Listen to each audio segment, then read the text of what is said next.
আপনাদের স্বাগত জানাচ্ছি দেড় অক্টেভ জুড়ে ভোকাল রেঞ্জকে স্থায়ী করার প্রথম ধাপের অনুশীলন পর্বে। আপনি হয়তো অনেক উচ্চ স্কেলে বা অনেক উঁচুতে বা অনেক নিচুতে গান গাইতে পারেন, কিন্তু ভাবুন তো, একই রেঞ্জে আপনি কি বারবার স্বচ্ছন্দে গাইতে পারেন? কারণ হলো, কোনো একটি কঠিন রেঞ্জ বা স্বরসীমায় একবার সফলভাবে গাইতে পারলেই কিন্তু বারবার সফলভাবে গাইতে পারবেন, এই নিশ্চয়তা দেওয়াটা খুব কঠিন। তাই নিয়মিত অনুশীলনের মাধ্যমেই সেই ক্ষমতাকে স্থায়ী করে তুলতে হয়, আর সেই লক্ষ্যেই আমাদের আজকের অনুশীলন। আজকে আমরা এই বৃহত্তর রেঞ্জকে প্রতিষ্ঠা করার প্রথম ধাপ দেখাবো। এই দেড় অক্টেভ স্কেলটি আপনার কণ্ঠের পাল্লা বাড়ানোর জন্য ডিজাইন করা হয়েছে। যখন কণ্ঠ উচ্চ এবং নিম্ন স্বরের মধ্যে দ্রুত ওঠানামা করে, তখন সম্পূর্ণ শরীরের পেশিগুলির সহযোগিতা অত্যন্ত জরুরি হয়। এই অনুশীলনের মাধ্যমে আমরা আপনার শ্বাস প্রশ্বাস ও কোর মাসলকে ট্রেন করার প্রক্রিয়া দেখাবো, যাতে উচ্চ স্বরে আপনি অনায়াসে গাইতে পারেন। আপনারা দেখছেন কণ্ঠকৌশল। আমি মিরন, আপনাদের ভয়েস ট্রেনার।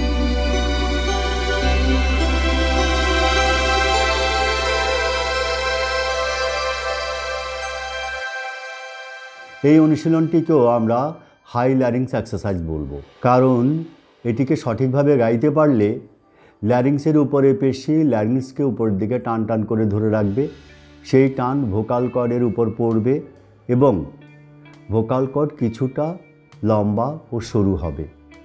এতে কোনো প্রকার চাপ বা জোর ছাড়াই স্বরস্থানের পরিবর্তন ঘটে, যা কণ্ঠের আদর্শ ব্যবহারকে নিশ্চিত করে। এই অনুশীলনটিও গাওয়া হবে নেই ধ্বনি দিয়ে। দেড় অক্টেভ জুড়ে এই অনুশীলনের ছকটি হলো সা গা পা মা রে নি পা মা রে সা।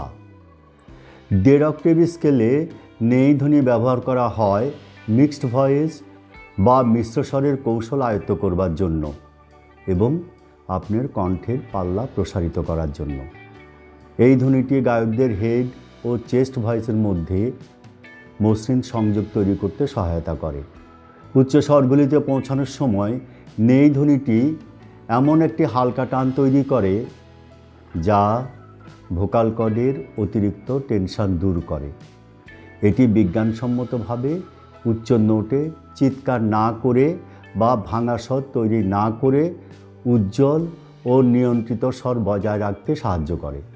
যেহেতু এটি একটি বড় রেঞ্জকে প্রতিষ্ঠা করার অনুশীলন, তাই এই ছক গাওয়ার জন্য বিশেষ কিছু নিয়ম আপনাকে গুরুত্ব সহকারে মেনে চলতে হবে। 1. গলা হালকা ও সরু করা। উপরের দিকে যাওয়ার সময় চেস্ট ভয়েসকে উপরের দিকে টেনে তুলবেন না। উপরের দিকে গাওয়ার সময় গলাকে হালকা ও সরু রাখুন। আওয়াজকে টেনে না ধরে রেখে উপরের দিকে পার হয়ে যাওয়ার সুযোগ করে দেবেন। 2. উচ্চারণ স্পষ্টকরণ। প্রতিটি স্বরস্থানে নেই ধ্বনির উচ্চারণ একই রকম হওয়া প্রয়োজন। উপরের দিকে নেই ধ্বনির আওয়াজ যেন নাই এর মতো না হয়, সেদিকে বিশেষ নজর রাখতে হবে। প্রথম যে নেই ধ্বনিটি উচ্চারণ করবেন, সবকটি নেই ধ্বনি যেন সেরকম উচ্চারণ হয়, সেদিকে খেয়াল রাখবেন। প্রথম যে নেই ধ্বনিটি উচ্চারণ করবেন সেটিকে শ্বাস দিয়ে ঠেলে মাথার পিছন দিকে নেওয়ার চেষ্টা করবেন। প্রতিটি স্বরস্থানের জন্য নতুন করে নেই উচ্চারণ করবেন না। 3. শ্বাসের প্রবাহ স্থির রাখুন। স্বরস্থান পরিবর্তন বা চড়াই যাওয়ার সময় ধ্বনির জোর বাড়ানো বা উপর থেকে নিচে নামা, অর্থাৎ চড়ার থেকে নিচু স্বরস্থানের দিকে নামার সময় ধ্বনির জোর কমাবেন না। শুরু থেকে শেষ পর্যন্ত ধ্বনির জোর একই রাখুন। স্থির শ্বাসের প্রবাহ বজায় রাখুন। 4. আওয়াজকে পিছনের দিকে টানা। গলা সাধার একটি বিশেষ দিক হলো আওয়াজকে সামনের দিকে ধাক্কা না মেরে মাথার পিছন দিকে টান টান করে গাওয়া।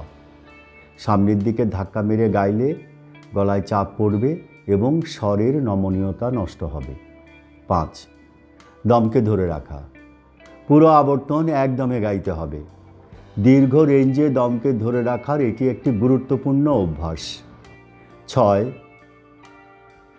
যদি কোনো কারণে নেই ধ্বনি দিয়ে গলা সাধার সময় গলায় চাপ পড়ে, তাহলে এই ছককে লিপ রোলের সাহায্যে কয়েকবার গেয়ে তারপর নেই ধ্বনি দিয়ে গাইবেন, দেখবেন আপনার গলায় আর চাপ পড়বে না।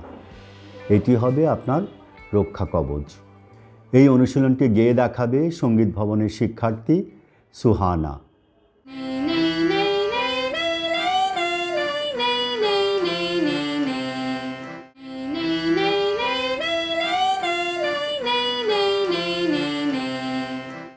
শেষ কথা হলো, এই যে কাঠামোটি আপনারা দেখলেন তা আপাতদৃষ্টিতে সরল মনে হলেও এর নিয়মিত ও নিষ্ঠাপূর্ণ অনুসরণ আপনার কণ্ঠস্বরকে এক অভূতপূর্ব উচ্চতায় পৌঁছে দেবে, ঠিক যেমনটি আপনি সবসময় কল্পনা করেছেন।